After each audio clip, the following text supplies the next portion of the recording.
BFM Business, BFM Crypto, la chronique. Et Antoine, quelle journée hier, un record absolu, puis on est redescendu un petit peu pour le Bitcoin. Oui, il faut s'accrocher. On essaie de se remettre de cette phase de correction qui a immédiatement suivi ce nouveau record absolu. Ah oui, tiens, ça aiderait. On entendrait mieux, vous avez raison.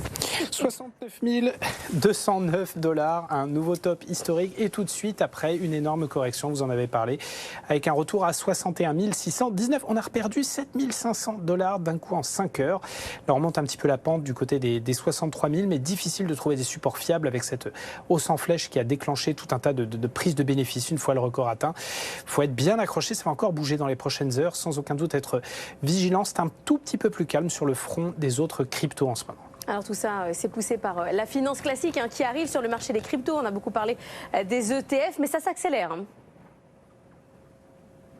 Oui, il n'y a pas que les ETF Bitcoin Spot qui continuent et sans doute pour un bon moment. La nouvelle classe thématique qui aura engrangé le plus gros montant de capitaux jamais engagé en si peu de temps, passer de 0 à plusieurs milliards de dollars en quelques jours, c'est quand même du domaine du jamais observé.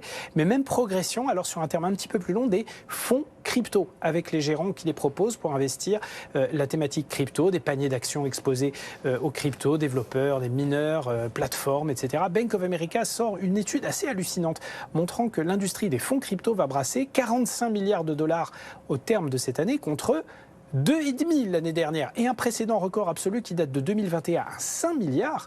Donc là, on a toute une classe d'actifs appelée à voir sa valeur décuplée quasiment cette année. Preuve de l'engouement croissant pour les cryptos du côté de la finance classique, avis de rendement, avec en plus une vraie demande de la part des investisseurs qui n'ont pas forcément envie de s'exposer ni aux cryptos en dur, ni aux ETF indexés sur les cours spot, mais juste croquer de cette formidable vague de croissance qui laisse un peu toutes les autres classes d'actifs sur place en ce moment.